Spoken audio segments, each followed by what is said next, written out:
Hola, hola, hola, ¿cómo les va? ¿Qué tal? Tengan ustedes muy buen día. Alison, ¿cómo estás? ¿Cómo estás, Fernando? Acá estamos todos juntos mirando el programa 7. Sí, señor, comenzando el programa número 7, que lo va a hacer de la misma forma que los anteriores. ¿Por qué? Y porque les habíamos dicho que teníamos un informe muy especial, muy abarcativo, muy profundo sobre la situación de las personas mayores en nuestro continente. Le entregamos hace algunos días el primer capítulo, le entregamos el sábado pasado el segundo y hoy vamos a entregar el tercero. ¿De qué estamos hablando, Alison? Estamos hablando de cómo es la situación de las personas mayores en distintos países de América Latina. Bien, vemos la tercera entrega. Continuamos desgranando, amigos, el informe LATAM Tsunami 8 de la consultora de la empresa Data 8 que hemos venido desarrollando incluso en programas anteriores. Vamos a hablar ahora de la situación en nuestro país. Uruguay es el país que más registra hogares individuales con bajo nivel de desempleo para la generación mayor de 45 años. Con Chile son los países que se declaran menos católicos. En Uruguay, en menos de 30 años, la llamada generación invisible será la mayor franja de la población. En nuestro país hay 9 adultos mayores por cada 10 niños menores de 15 años, más del doble que el promedio regional. En el año 2050 este indicador alcanzará 17 adultos mayores por cada 10 niños menores de 15 años.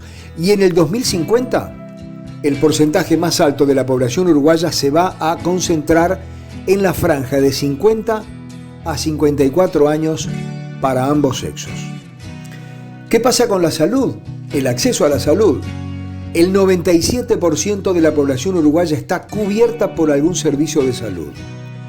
Nuestro país es el primero de la región que ha institucionalizado una política integral de cuidados. El sistema de cuidados se crea tanto como derecho como una función social. Concibe un conjunto de prestaciones dirigidas a segmentos específicos de la población definidos con base en la edad y en el grado de dependencia de la persona. Veamos cómo y dónde viven las personas mayores de nuestro Uruguay. La tercera parte, 1/3 de los uruguayos mayores, viven solos. Y 7 de cada 10 viven en su propia casa, con independencia financiera y sin obligaciones con terceros. Es que los uruguayos aprovechan así de su madurez. Solamente el 5% de las personas mayores de Uruguay con más de 60 años recibe apoyo financiero. Solamente el 5%. 6 de cada 10 no tienen obligación de cuidar de otras personas en esta etapa de la vida.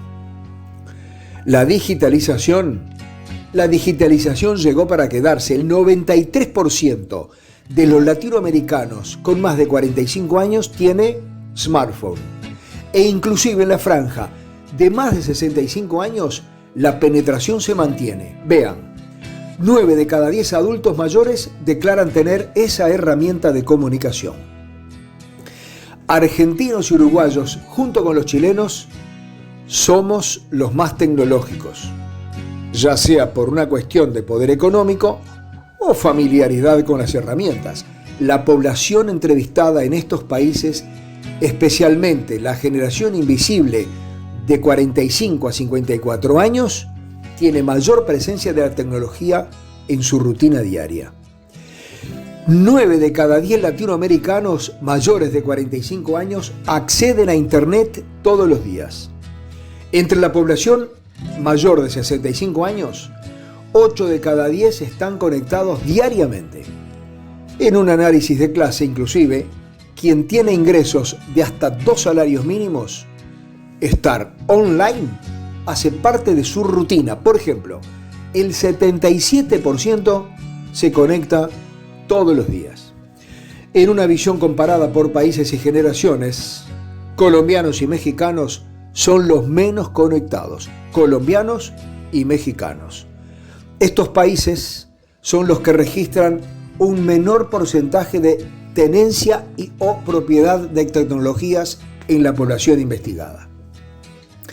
¿Qué pasa con el acceso a las redes sociales?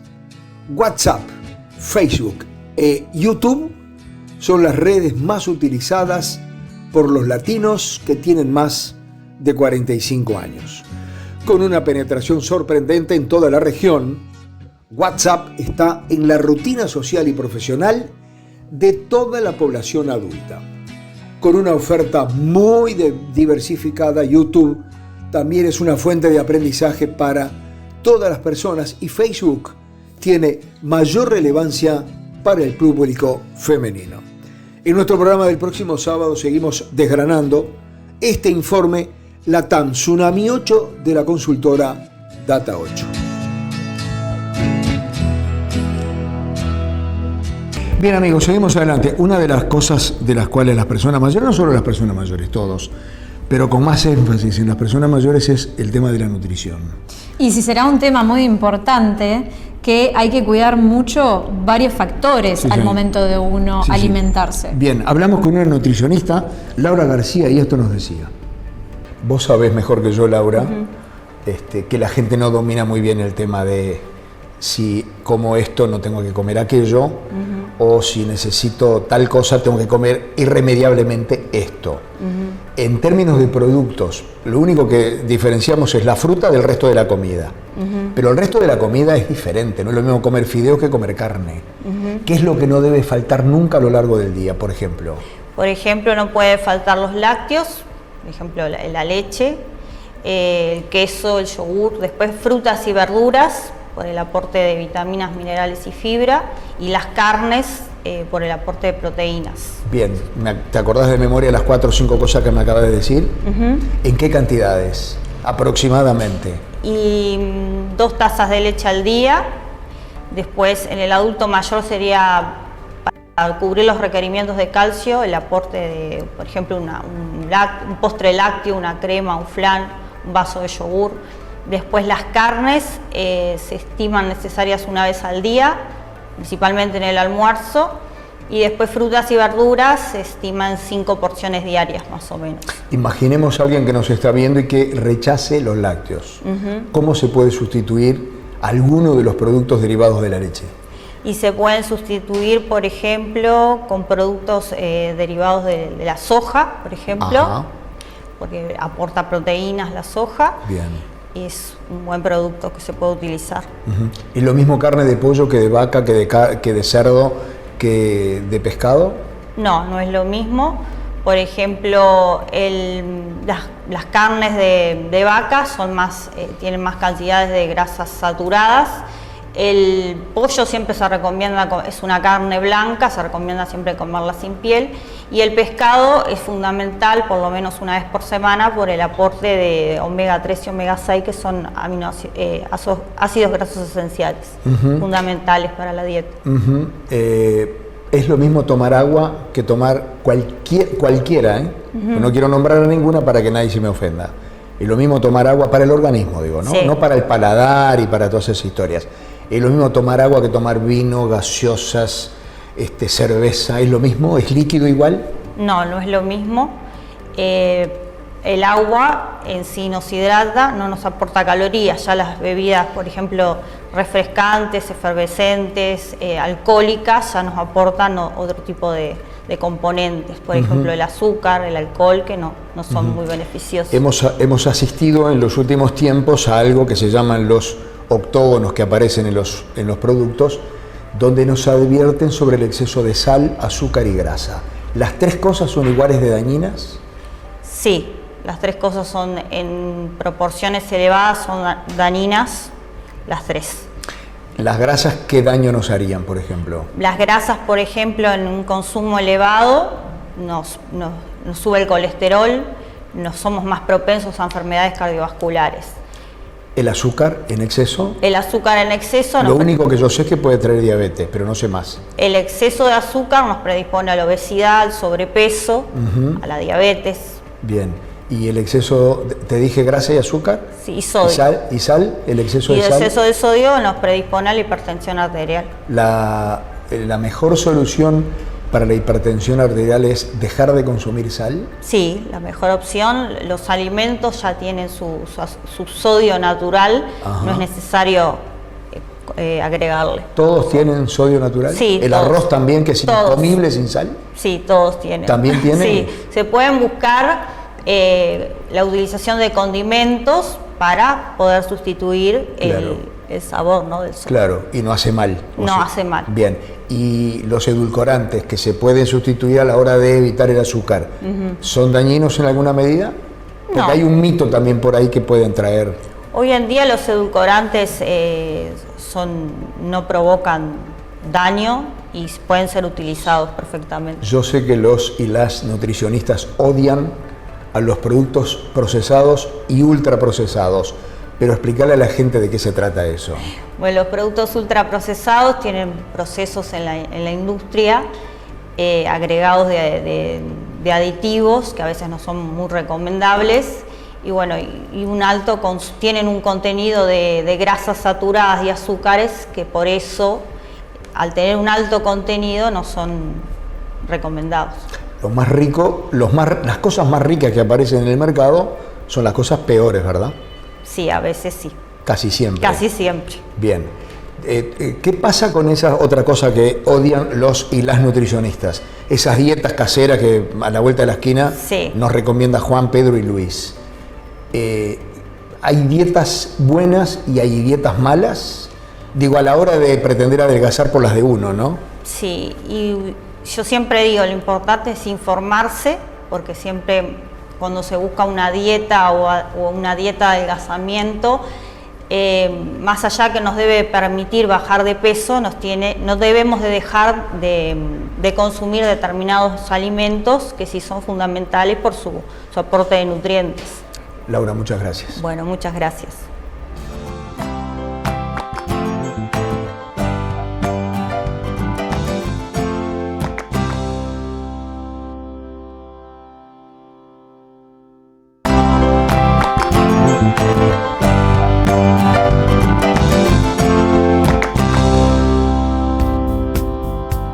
Seguimos adelante. Una de las cosas que ustedes van a tener que prestar atención a nuestro programa es porque permanentemente le vamos a estar informando, compartiendo novedades en el mundo, sobre todo de las personas mayores. Pero novedades, como por ejemplo un revolucionario método para que las personas mayores puedan interactuar entre ellas, pero también pasar fuera de su casa algunas horas en un lugar específico y diferente. Fernando, ¿estuviste conversando con las responsables? Sí, con Carla y con Anelaine, cada una tiene su objetivo allí dentro, una es una profesional médica, la otra es más ejecutiva, las dos cuentan las experiencias que tuvieron para interiorizarse sobre esta revolucionaria forma de interactuar con las personas mayores y nos lo cuentan en estas dos partes que siguen de Palabras Mayores. Carla, estamos hablando de un lugar para personas mayores que, en mi opinión, cambia totalmente el paradigma de lo que se conoce como lugares donde pueden estar las personas mayores. Contame de qué se trata. Bien, es así como tú decís, es un lugar que cambia la mirada, cambia el foco del modo de trabajar con las personas mayores. Se trata de una institución de funcionamiento solamente diurna, que arranca a las 9 de la mañana y termina a las 6 de la tarde, donde la persona mayor puede elegir ir en tempranito, apenas se levanta, quedarse todo el día, o puede elegir ir al mediodía y quedarse hasta la tarde. Entonces contempla la decisión del adulto mayor en ese sentido de cuánto tiempo quiero estar fuera de mi casa. Eso como una de las cosas, ¿no? O sea, hay un modelo que busca de alguna manera cuestionar, que es el de la institucionalización permanente. Claro, como un depósito. Sí, digo, nosotros sabemos que hoy en día hay muchísimos residenciales y hogares sin fines de lucro que funcionan muy bien y que no son un depósito, pero también los hay, los depósitos, ¿no? Claro. O sea, hay las dos cosas, Claro. Y hay aquellos que funcionan bien respetando la autonomía y respetando, ¿no? O sea, la decisión de quien está enfrente, y hay otros que no, que me atrevo a decir que son muchos también. Sí, claro. ¿Tienen que ser personas bien autoválidas o también puede haber alguna que necesite una mano mientras está allí? Pueden ser las dos cosas. O sea, nuestra idea es que contemple las necesidades de una persona mayor durante el día, sean necesidades desde el punto de vista cognitivo, ¿no? O sea, de estímulo, de precisar apoyo en determinadas áreas que han empezado a fallar, ¿no? o han empezado a tener dificultades en el día, ¿no? de memoria, de atención, de concentración. Bueno, eso sí puede suceder. pueden ser personas que estén con incontinencia, que haya que cambiar, ¿no? O que precisen ayuda en el aseo. Sí. O sea que en realidad contempla la dependencia funcional, no una dependencia funcional severa, no una persona en cama, no una persona con escaras, no una persona... Claro. Eso tiene que estar internado. Exacto. Digo, sí, esa persona justifica la institucionalización completa. Exacto. Pero una persona que tenga sus dificultades y que nosotros podamos facilitar esas dificultades o acompañarlas, es la idea. A ver si entendí, es como un club para personas mayores. Claro, pero en realidad sí, o sea, mucha gente nos pregunta, ¿no? Dice, ¿es un club? Bueno, diferencia, no es el concepto clásico de club. Claro, no, porque la diferencia es que nosotros, primero que es muy chiquito, ¿no? Como máximo, tienen un potencial de 24 personas. En el caso de que estén, chiquito. Claro, bueno, pero en el caso de que estén todo el día y si no, bueno, puede ir variando la asistencia. Y bueno, por otro lado tiene todo lo que es el conocimiento del envejecimiento como etapa de la vida. Claro. ¿no? Porque en realidad se les entrega medicación en el caso de que la precisen, o sea, se trabaja con los técnicos, la fisioterapia. ¿Le recuerdan a qué hora tiene que tomar? Exacto, se les recuerda a qué hora, se les prepara un pastillero, se les entrega. Siempre desde el foco del respeto de que si ellos se lo quieren tomar, porque se acuerdan, bueno, perfecto, lo controlamos de que se lo esté tomando. ¿Están abiertos de 9 a 18? A 18.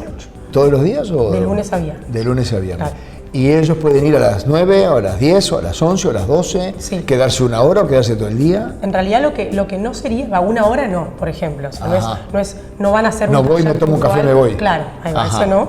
En realidad lo que sí se hace es como un paquete de atención, por decirlo de alguna manera. Que participen. Claro, o sea, porque a ver, lo que busca esto es que se pueda integrar el adulto mayor en ese colectivo puntualmente que es el de espacio de vivencia, y que a través de la participación algo modifique en su vida cotidiana. Claro. ¿no? O sea, que no sea que voy a hacer un taller, porque en realidad talleres hay en muchos lugares, ¿no? Está en Casa de la Cultura, hay espacios que generan talleres cognitivos que están muy lugares buenos. Municipales. Exacto, o sea que hay lugares que se hacen talleres. Esto es más integral, nosotros ofrecemos todas las patas de esta etapa de la vida, o sea, la pata clínica, la pata de rehabilitación, de fisioterapia, tienen fisioterapia todos los días, de terapia ocupacional. ¿Tú sos médica? Yo soy médica. ¿Alguna especialidad? Sí, yo hice medicina familiar, que en realidad es como posgrado. Claro. Y bueno, y después en esto, la verdad que mi primer trabajo fue en un hogar de ancianos sin fines de lucro, allá por Manga, hace 11 años. Fue mi primer trabajo, o sea que de alguna manera, no sé por qué, me marcó el camino, ¿no? Y bueno, y hoy en día trabajo en muchísimos establecimientos para adultos mayores, residenciales, hogares. Y entonces, dado eso, me fui especializando y bueno, y al final hice una maestría en España que es de gestión de centros vinculados con la atención de adultos mayores institucionalizados. Cuando no tienen ni que tomar remedios, ni ¿qué actividades encuentran allí? Bueno, hay distintas todos los días, en realidad. Ya te decía, bueno, fisioterapia tienen todos los días, la parte de terapia ocupacional, que es lo cognitivo, también está todos los días, y después hay ludoterapia, que es terapia a través del juego, pilates, yoga, otra disciplina que se llama Danciability. ¿Yo podría ir ahí, por ejemplo? Sí, tú podrías ir, claro. ¿No hay que tener determinada edad? Bueno, es a partir de los 60 años, sí. Ya puedo ir. Pero bueno, claro, como no sé, a preguntar la edad. No, ya puedo ir, hace rato que puedo ir. No, la idea sí, digo, es que se genere, que se busca que se integre, claramente, ¿no? Claro. O sea, ¿qué es terapia ocupacional para una persona mayor?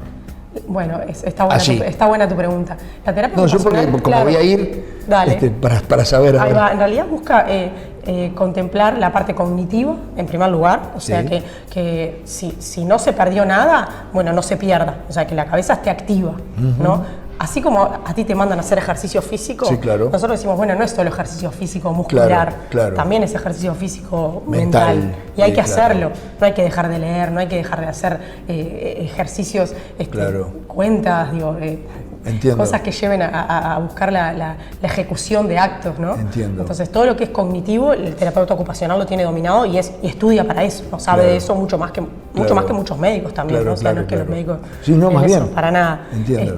Y después también en el caso de las alteraciones funcionales, por ejemplo en la mano, el Parkinson, los temblores distales, o sea, se van buscando estrategias de mejora en esas cosas, ¿no? O sea, una persona que por ejemplo le tiembla la mano para comer, bueno, se buscan estrategias para que pueda igual seguir comiendo por sí mismo a pesar de ese temblor. A pesar de eso. O sea, las áreas que se van perdiendo o van encontrando dificultades del día a día, el terapeuta busca cómo solucionarlas, Bien. dependiendo del paciente. Claro, claro. ¿Se fomenta la interacción entre ellos? Sí, bueno, totalmente. A ver, la idea es que nosotros arrancamos hace poquito, la idea es cuanto más usuarios haya, ir armando grupos con similares características cognitivas y funcionales y dependiendo de esos grupos, generar la sociabilización. Hoy en día los que hay ya se conocen perfecto, Claro, se ha festejado algún cumpleaños, digo, mirá. pero bueno, arrancamos hace poco, entonces Claro. esto tiende a ir en crecimiento y bueno, en esa medida va a haber más sociabilización. Claro, ¿qué es ese barcito que me decías que funciona en un garage? El cafecito. El ahí va. cafecito. Sí, nosotros cuando buscamos la casa, buscamos una casa que tuviera un espacio abierto hacia afuera, entonces tenía que ser un garage o algo que, Claro. que diera hacia Claro, la sin calle. estar en la calle, Claro, sin estar cerca. Y bueno, y al final esta casa tiene un garage que lo acondicionamos todo, que tiene 4 mesitas, es muy pequeño, la verdad la capacidad locativa es Sí, pequeña, sí. pero lo que busca es que sea el café de Espacio Vivencia, se llama Café Vivencia, Mirá. que sea de los usuarios nuestros, o sea, de esas personas mayores que vienen a estar en el centro, saben que tienen un café que es de ellos en realidad, y que son ellos que si lo quieren atender, lo pueden atender, si quieren invitar a un familiar que vaya ahí también. La idea es que sea un espacio de muestra de los talleres que se hacen, el taller de literatura y escritura, si hicieron alguna composición de texto, Mirá. se muestre en el garage digo yo porque es ahí, Sí, ¿no? sí, Pero sí, se muestre porque en el café, si hicieron alguna manualidad se muestre, lo que hicieron de cerámica se pueda mostrar, entonces es lo que fluye entre adentro y afuera de la calle Carlos Berg y Claro. adentro de la casa de Espacio Vivencia, es el café, lo que Claro. incluso se puede entrar por ahí a la casa, ¿no? O sea, Mirá. y ¿Cuál es el conocer. nombre del lugar? Espacio Vivencia. Espacio Vivencia. Bien. ¿Cuánto hace que dijiste que están? ¿Cuánto hace? Y 2 meses más o menos hace que abrimos, sí. Bien. ¿Cómo se te ocurrió esta idea? Digo, más allá de trabajar con personas mayores, la idea es, para mi gusto, absolutamente novedosa en cuanto al funcionamiento. ¿Cómo Sí. se te ocurrió?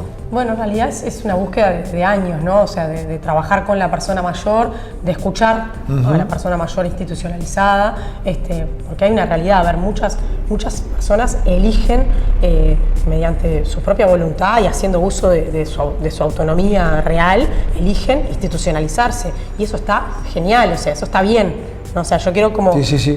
defender eso, el decir, bueno, sí, eligen institucionalizarse, perfecto, porque quieren esa vida. Hay personas que dicen, no, yo cuando sea grande quiero ir a un residencial y quiero Claro. que me atiendan y no quiero hacer Claro, más nada. claro, Perfecto. claro. Pero hay personas que no, y que con nosotros, cuando los vamos a entrevistar y a hacer la entrevista inicial de ingreso en un residencial, nos dicen, no, estoy acá porque estoy molestando, porque ya... Mi familia no me quiere ya más. mi familia ya no sabe qué hacer conmigo, pues yo me doy cuenta que soy un peso y bueno, estoy acá, ¿no? Claro. Y en realidad... estás porque querés, o sea, bueno, A veces sí, a veces no. no me queda otra. Entonces, claro. Esa escucha, ¿no? Adentro mío Claro. como profesional me fue socavando preguntas y Mirá. diciéndome, no puede ser que no exista otra cosa que contemple también el cuidado, que contemple el acompañar y el desarrollo como personas en esta etapa, que es Sí, una sí, etapa sí, larga, sí. que la opción sea o un cuidador en tu casa o una institución permanente. Claro. Algo en el medio tiene que haber. Claro. Y bueno, ahora nosotros somos lo que hay en el medio. Claro. O ¿Pero sea, lo copiaste de algún lado? ¿Había similares? Sí, en sí, Ah, esto bien. ya existe. O sea, Ah, esto bien. existe a nivel internacional, existe bien, en bien, Chile, bien. Perfecto. en Estados Unidos, en España, bien. existen un montón de lugares. Bien. Esos son los que yo ubico bien cómo Bien. funcionan los centros, ¿no? ¿Fuiste sola a España? No, bueno, fui con mi socia, con mi compañera que está ¿Cómo por se acá. llama? Annelaine Bien. Novile. Algunas otras cosas que quiero saber se lo voy a preguntar a ella. Perfecto. Gracias a ti por lo que nos contaste. Bueno, muchas gracias a No, por ustedes favor. por recibirnos. Por favor.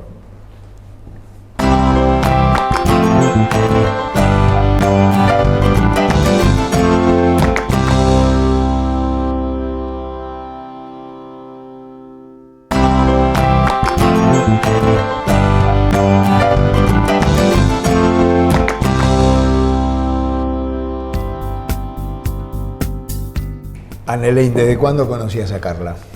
Bueno, Carla nos conocemos hace bastantes años por amistades en común y bueno, en realidad compartíamos como la parte humana de la atención a las personas.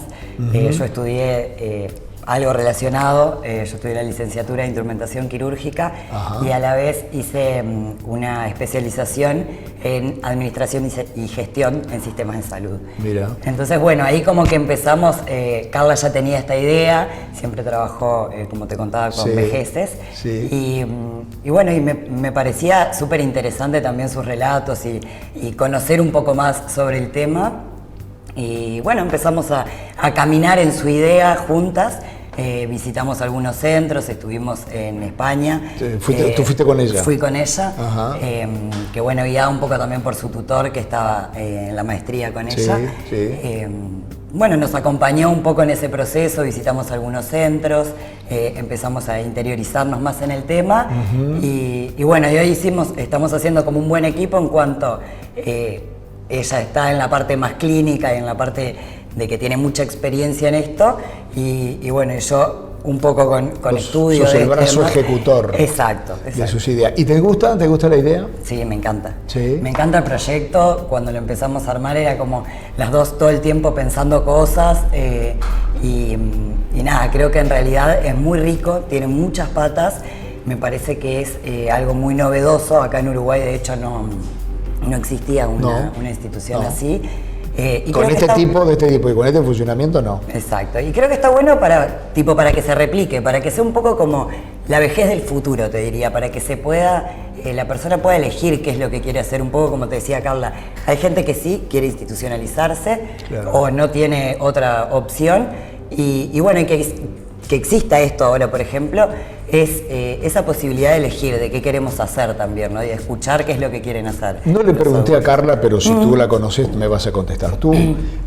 ¿Cómo están en la familia de personas mayores? En vuestra familia, la familia de Carla. ¿Tiene personas mayores en la familia? Sí. Digo, sus papás son grandes, de 70 te diría. Bien. Igual están muy bien. No, sí, claro. Y mis papás también, porque viste que hoy pasa a veces que no es tanto como en la edad biológica, Sí, sino en cómo también están en un montón de cognitivamente y cosas. funcionalmente. Cómo llevaste la vida, Exacto, cómo está tu entonces la edad mente. es muy relativa. Sí, también. claro, totalmente. Pero tiene personas mayores. Sí, ¿Y tú? Sí, yo tengo mis abuelos. Mirá. Tengo mi abuelo de 94, que está divino. Sí, mi abuela. ¿Cómo se llama tu abuelo? Se llama Odulio. El de 94. Sí. Brillante. Y mi abuela, que tiene 89, bueno, ella tiene un deterioro Ajá. cognitivo, tiene Alzheimer. Y bueno, pero son mis abuelos que están vivos los dos. Sí. Pero de alguna manera, cuando uno tiene personas mayores en la familia, entiende mucho mejor la problemática Sí. de ellos. No importa en qué estadio de esa edad o en qué estadio de su salud, pero los entiende mucho mejor porque los ve, Sí. los observa, sabe de sus... Y los acompañás también en un proceso que... Sabe de sus cosas. Que no son, yo creo que los adultos, o sea que compartimos un poco esto con Carla, de que los adultos mayores no son niños. O sea, porque hay muchas veces que te dicen, sí, son como niñitos. Sí. Y no, porque bueno, ya tienen una historia de vida, tienen sus costumbres, son unas personas que ya están formadas, tienen sus gustos, tienen sus nanas físicas y mentales. Entonces, creo que es otra forma de tratar y otra forma de cuidarlos también. La experiencia que tienen ahora, brillante, ¿no? Hermosa. Sí. Sí, la verdad que sí, que aprendemos un montón todo el tiempo. También el ver las familias del otro lado, Claro. Cómo están como agradecidos y contentos, y ver cómo van evolucionando en cosas sus familiares, la verdad que sí, que es muy lindo, es muy reconfortante para nosotros. Decime dónde, ¿te acordás de la dirección? ¿De la casa? Sí. Carlos Berg 2480. Carlos Berg 2480, eso si no me equivoco es allí cerca de Lombú. Es en Posito, sí, Bien. cerquita de Lombú. Bien. ¿Te acordás de algún teléfono? No. Bueno, de memoria no. De memoria no. Después me lo das Y te y lo ponemos acá abajo. La Le había idea, puesto un cartelito con el... lo vamos a poner. La idea es seguir teniendo personas que estén allí, ¿verdad? Sí. Nosotros ahora estamos con 7 personas. Ajá. Que bueno, no van en el régimen de todos los días. Hay un periodo adaptativo que se realiza ¿Ah, sí? que Claro, que la persona muchas veces pasa que los adultos mayores están acostumbrados a no hacer mucha cosa en su casa, que son Claro. como más sedentarios y bueno, a veces el salir implica un movimiento para ellos. Sí, claro. Entonces, bueno, tomamos un periodo de adaptación de que por ahí vienen, no sé, la tarde o 2 veces en la tarde en la semana, después se va agregando un poquito más de tiempo.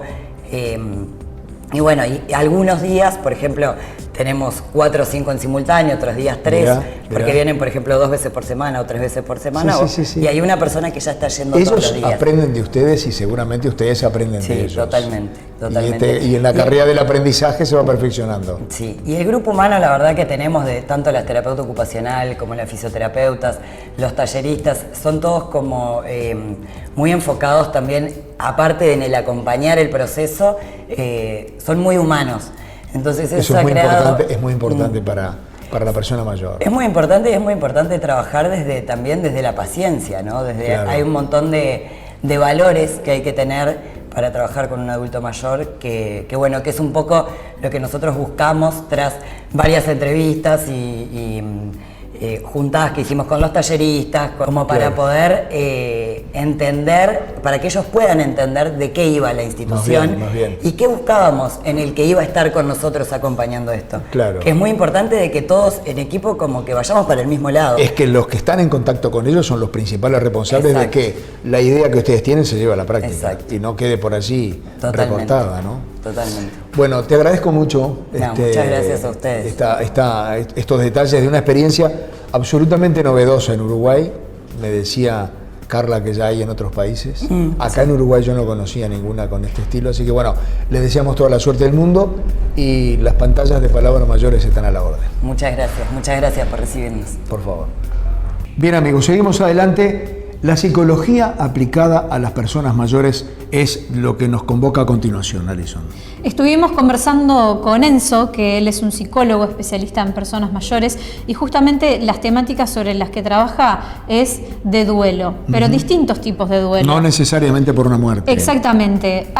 Existe el duelo de actividades, cuando uno deja de hacer una Claro, actividad. cuando se retira, por ejemplo. Exacto, y comienza con otra, o también cuando estás viviendo durante 40 años en la misma casa y luego te tenés que mudar a otro lugar por cierto motivo. Claro. Entonces Enzo nos estuvo contando cómo podemos afrontar este tipo de situaciones. Perfecto.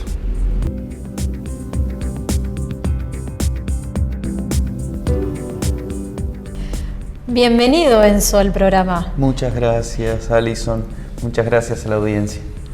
Bueno, contale un poco a la audiencia cuál es tu profesión, a qué te dedicas. Bueno, yo soy licenciado en Psicología por la Universidad de la República y durante mi trayecto formativo y en la actualidad mi tema de trabajo, de investigación, está relacionado con las personas mayores, específicamente lo referido a temáticas relacionadas con los procesos de duelo. Y bueno, también formo parte activa del movimiento de familiares y residentes del EPEN, que también es un movimiento de la sociedad civil que trabaja en pos de la garantía de derechos de las personas mayores institucionalizadas. Básicamente eso, más o menos. En la psicología, el duelo, la definición de duelo, no es la que comúnmente, socialmente, estamos acostumbrados a escuchar. A veces cuando hablamos de duelo, pensamos directamente en la muerte. Pero en la psicología, hablar de duelo puede ser del cese de muchas cosas que, bueno, que nos gustaría que vos entres en detalles. Sí, en eso es muy interesante. A mí me gusta mucho poder ver los teóricos de la psicología, los grandes teóricos de la psicología, cómo encaran la cuestión. Y en lo referente al duelo, el primero que teoriza muy por arriba las cuestiones referidas al duelo es Freud, en un pequeño tratadito que se llama Duelo y Melancolía de 1917. Y ahí él dice que el duelo es la reacción normal, y enfatizo normal porque como que eso es algo bueno tenerlo siempre presente, es una reacción normal ante la pérdida. ¿Ante la pérdida de qué? Y de aquello que amamos o que tenemos algún tipo de vínculo afectivo, algún tipo de lazo con eso. Que no necesariamente tienen por qué ser una persona, un familiar, puede ser una actividad también. Puede ser una un actividad, cambio. puede ser una cosa, puede ser un lugar, puede ser un espacio, puede ser una mascota. O sea, lo que define el duelo es que esto que se perdió significaba o ocupaba un lugar dentro de mi vida. Y que yo, dentro de la organización de mi vida, esa cosa, persona o lo que fuera, ocupaba un lugar importante. Por ejemplo, como en el tema de actividades, ¿cómo una persona puede afrontar una situación de que estaba acostumbrado a realizar un tipo de actividades y ahora, por ciertos motivos de la vida, vaya uno a saber cuál, no puede realizarlo? ¿Cómo se atraviesa ese duelo de actividades, por ejemplo? Bueno, creo que lo primero siempre es poder dar lugar a manifestar, a expresar esto que es lo que causó el efecto de la pérdida, ¿no? Nosotros una de las cosas que se ve a nivel de estudios y que se ve a nivel social es que tenemos cierto problemita actualmente para reconocer que hemos perdido. Como que se puede hacer todo menos perder, ¿no? Entonces, cuando perdemos, se ponen en práctica un montón de mecanismos para negar esto, ¿no? Y eso, a la larga, termina provocando efectos contraproducentes. Entonces, a la hora de una pérdida, lo primero que debemos hacer es decir, bueno, esto he perdido, ¿no? Aceptar, poder darle lugar a verbalizar, a tratar el tema, ¿no? O sea que el reconocimiento y la aceptación ante la situación es lo primero. Es lo primero, el reconocimiento, la aceptación, la palabra dicha sobre eso, ¿no?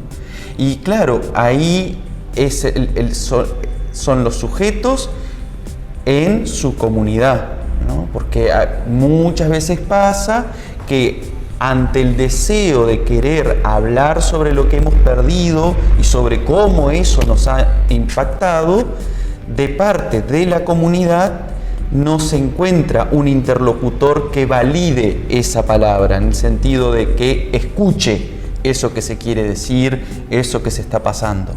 Y entender cómo me siento conmigo mismo. Claro, aún eso, ese cómo me siento conmigo mismo, requiere un otro que escuche, ¿no? Porque si no es como un monólogo. Se puede hacer solo también, en silencio. Se puede Hay hacer algunas solo. técnicas. Sí. Una cosa como no la meditación, por ejemplo. Ajá. Que lo hace hacer a uno más introspectivo, quizás. Sí, con la cuestión del duelo es una herramienta válida, ¿no? Pero siempre vos aconsejas comunicar. Comunicar y con una comunidad, con un otro que reciba esto, ¿no? ¿Por qué? ¿Por qué pongo el acento en esto que se requiere un otro? Porque con los procesos de duelo se da como que la persona que está en duelo, que ha perdido algo, es como que está con su dolor y está con su proceso. Y nadie se le acerca, nadie se pone a la escucha de ese dolor. Y eso termina siendo un elemento que a la larga termina provocando más malestar que bienestar.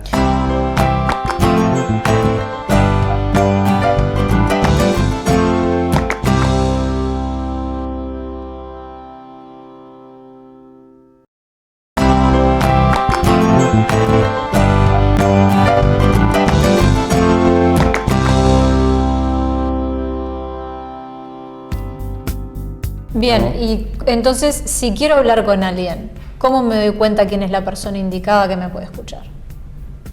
Qué pregunta. Más que una de las dificultades hoy día es justamente la escucha, ¿no? Eso es una de las constantes que escucho, valga la redundancia, que como sociedad muchas veces no sabemos escuchar, entonces es complejo, ¿no? Un profesional, un amigo, un vínculo cercano, ¿no? No sé, es como que pueden ser aquellos que estén dispuestos a escuchar. Importante comunicar el sentir, entonces. Comunicar el sentir, y creo que para los que escuchan el sentir es muy importante poder validar el sentir, ¿no? ¿Qué quiere decir validar el sentir? Darle lugar a eso que el otro está expresando, ¿no? Entonces, muchas veces cuando nos referimos a las pérdidas, escuchamos como que con muy buena voluntad, ¿no? No, pero esto hay cosas más graves, no pienses en eso, ya pasó. Son todas formas con que muy buena voluntad de fondo, pero que estamos invalidando el sentir del otro, ¿no? Entonces, ante la escucha del sufrimiento, lo primero es recibir ese sufrimiento. O sea que si alguien está escuchando, está del rol de escuchador, tampoco hacer comentarios que invaliden el sentir. Claro, al menos en un primer momento, ¿no? Al menos en un primer momento.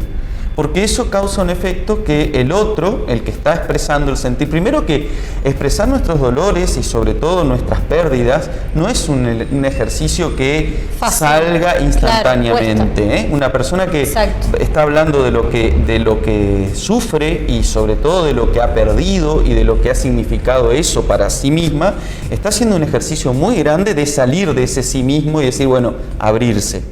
Y si del otro lado experimenta o recibe no, eso es una pavada, mirá lo que te estás preocupando por esto, habiendo otras cosas más importantes, por ejemplo, ¿no? Es un freno que invalida el sentimiento, que invalida lo que está pasando la persona. ¿Y cuánto tiempo es prudente o se necesita para sanar? Hablemos de la sanación. Luego del sufrimiento, una vez que pasamos la etapa de duelo, de dolor, de sufrir, ¿cómo es la sanación? ¿Cómo nos enfocamos en la sanación, en superar esa etapa, en seguir adelante, en seguir avanzando, para no recaer tampoco ni incurrir en otro tipo de patologías que pueden llegar a darse, como la depresión, ¿no? Mira, ¿cómo sanamos? Vivimos en una sociedad donde los tiempos ocupan el primer lugar, ¿no? Todo es tiempo, ya. Y no es un tiempo muy largo, ¿no? Es ahora, 2 meses, 1 semana, es en lo inmediato, ¿no? Entonces, ante esta pregunta, lo que considero importante es ¿cuánto tiempo? El tiempo que cada persona necesite para tramitar su dolor. Bien. ¿No? O sea que sería tiempo al tiempo, como dice. Tiempo al tiempo, paciencia, ¿no? La paciencia para poder atravesar el dolor, porque de eso se trata, y de volver a reacomodarnos. Nosotros cuando, lo que decía al principio, ¿no? Armamos nuestro mundo en función de nuestros vínculos. Cuando algo de ese armado se desarticula porque se ha perdido, hay que, en primer lugar, aceptar y tramitar lo que se perdió, pero en segundo lugar, tan importante como lo primero, es volver a reacomodarse, volver a reacomodarnos ante lo que hemos perdido, porque antes nuestra vida era de una manera y ahora sin esto que perdimos va a ser de otra manera, ¿no? Entonces, tiempo para tramitar lo que perdimos y tiempo para reacomodarnos con lo que perdimos, ¿no? O sea que, como dice el dicho, tiempo al tiempo. Tiempo al tiempo, que son y todo esos se dichos, supera con el tiempo también. Estos dichos de la sabiduría popular todo se sana con son el tiempo. Muy importantes y a veces como que se los relativiza o no se los toma tan en serio. Y lo que tú estás diciendo es fundamental. O sea, los procesos humanos llevan tiempo, no son procesos automáticos. Cualquier proceso humano lleva su tiempo, entonces, y más aquellos que implican sufrimiento, más aquellos que implican dolor. Distintos tipos de procesos, como puede ser la maternidad, la etapa de la jubilación. Un cambio de casa. Bueno, no sé si alguna vez se han cambiado de casa. Exacto. Vos te cambiaste de vivienda. Estar 40 años en una vivienda y tener que mudarte a otra. Cerrar toda la historia de vida que se transcurrió en esa casa. volver a instalarse en el nuevo lugar, volver a reacomodar todo eso no son procesos automáticos. Y son procesos que han de tener un lugar. ¿Qué quiere decir cuando se dice hay que darle lugar? Es esto, habilitar el espacio para poder decir, costando. Claro, para decir, bueno, puedo dejar atrás eso, puedo quedarme con los recuerdos. Hay cosas que no se pueden dejar atrás, ¿no? Hay cosas que nos acompañan durante toda la vida. Entonces es eso, es poder decir, bueno, a ver, ¿cómo hago para incorporar esto que ya no está y que me va a acompañar? Por ejemplo, la casa en la que vivimos, claro, 40 años que ahora nos cambiamos. Claro, y bueno, a ver qué recuerdos me van a acompañar, qué cosas me voy a llevar, ¿no? Porque no todo se pierde. Eso es lo que quiero decir con el reinstalarse, reacomodarse en ese nuevo estado, en esa nueva etapa, ¿no? Exacto. Ahora sí, perfecto. Bueno, muchas gracias, Enzo, por tu participación en el programa en el día de hoy. Gracias a ustedes, gracias a la audiencia y a la orden. Bien, bueno, estamos llegando al final, Alison, de un programa más. Sí, del programa número 7. Esa es la contadora. Ella la vamos a designar la contadora oficial del programa. Bueno, pueden comunicarse con nosotros a través del sitio web, que hay un formulario para completar. Nos gustaría que ustedes puedan enviarnos su información si quieren participar en el programa, que con mucho gusto la producción los va a estar atendiendo para poder inspirar su propia vida en las historias de vida para que salgan en el programa. Perfecto. El sitio web para comunicarse es www.palabrasmayoresuruguay.com. También pueden escribirnos por Instagram, que es palabrasmayores_tv, o si no, por Facebook, que es Palabras Mayores. ¿Venís el sábado que viene? Vengo, por supuesto. Bueno, ¿Vos vas a estar presente? Te espero, yo también, seguramente. Y a todos ustedes, ya saben, tienen que estar allí a las 9 de la mañana a través de la pantalla de Canal 5. También los esperamos a todos ustedes desde sus casas. Chau, chau. Chau. Vamos a recordar a la Sonora Matancera de Cuba. Y esto dice: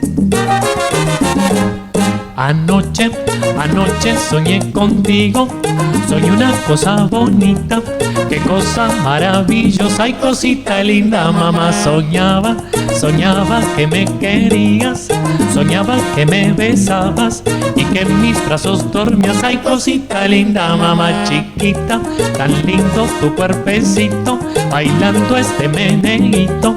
Yo sé que tú me dirás, ay merecumbe pa' bailar. Sarabadita.